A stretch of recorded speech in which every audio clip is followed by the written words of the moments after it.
Greetings from Maholic Outdoors. It is August the 7th, Friday. It's overcast and it's humid, and what a great day to sweat.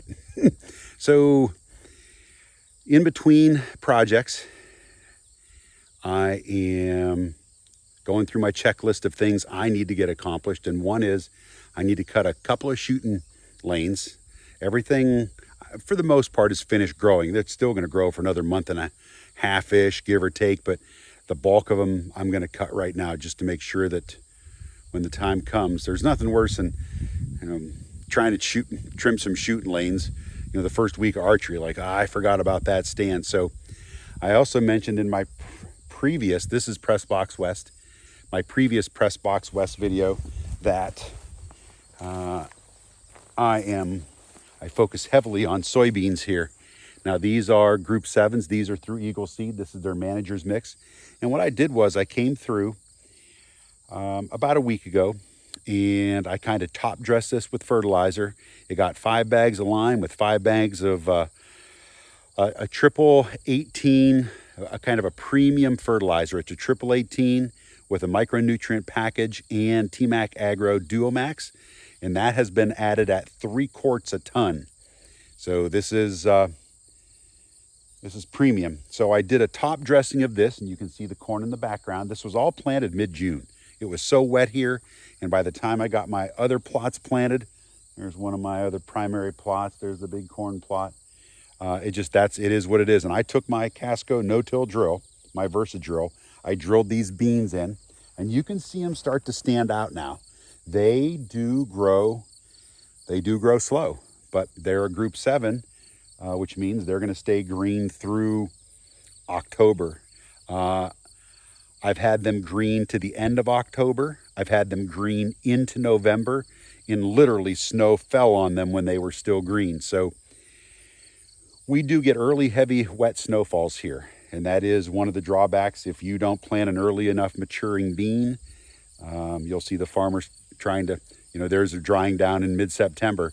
They want to get in and harvest them. So, but this is one of my primary plots. You don't want too many choices. You want a couple of harvest plots where you can focus in on them, and I'll get to the wood stuff later, right? That comes. My goal is to not get there, but it does, and that's one of the reasons why I used to hunt Ohio. I made the comment I don't hunt out of state.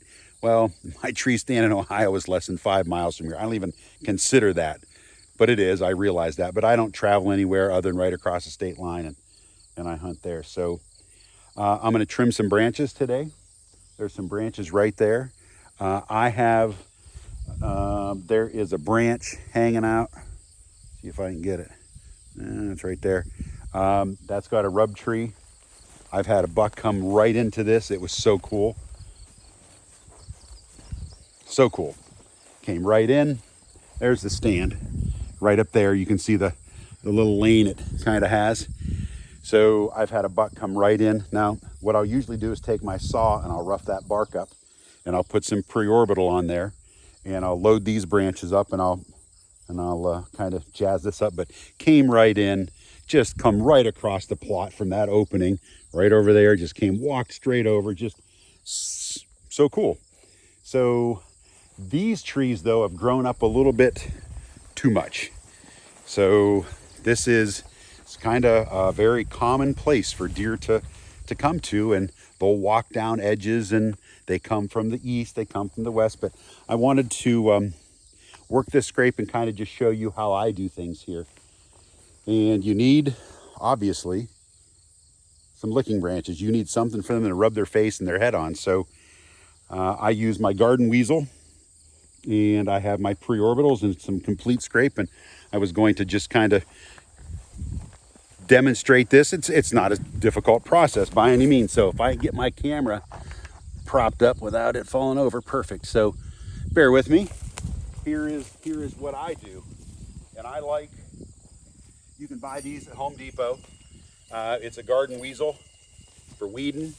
It makes a very authentic scrape. And this one's pretty heavy duty. I don't know, this ran about 35 bucks or something, but I like to work up the ground this way. And it doesn't need to be a lot, but it needs to look worked. And it's a bit early. We've got some time. Figure September 1st is when, at least here, the last few days of August.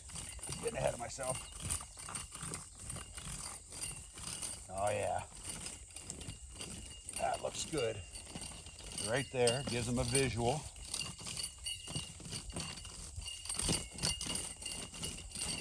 Yep.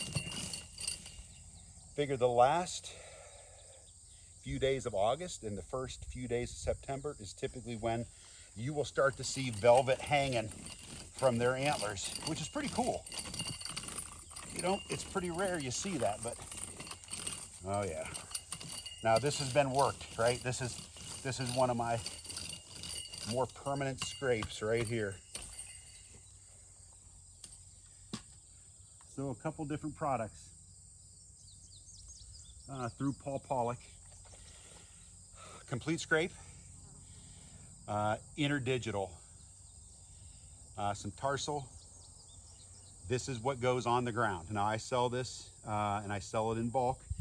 So I like my first application is kind of liberal.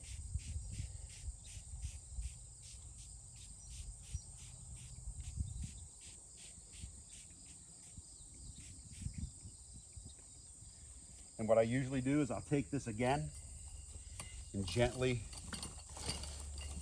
kind of work it in. But oh, this makes such an authentic looking scrape. It looks nice. It looks like they've worked it. Now there's two other options. There's many, but this is what I'm going to use because it's not as loud. I don't need to be overpowering right now. When it gets cold, I go in a different route. So this one is a buck preorbital.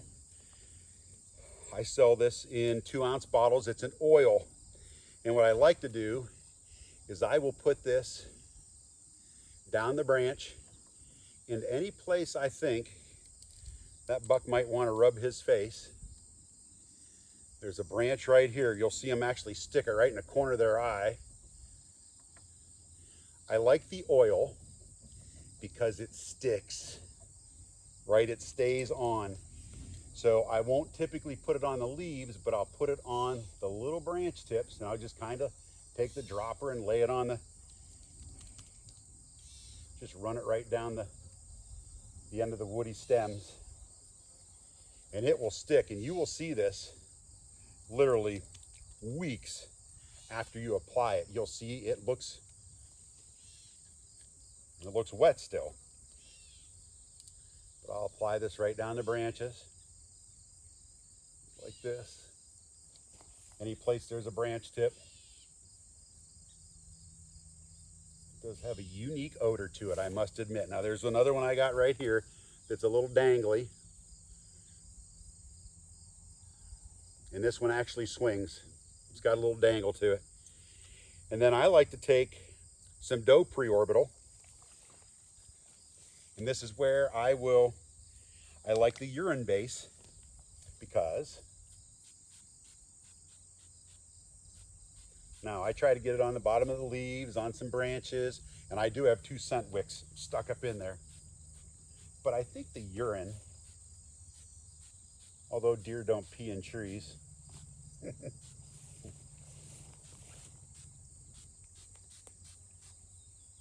there's a couple scent wicks.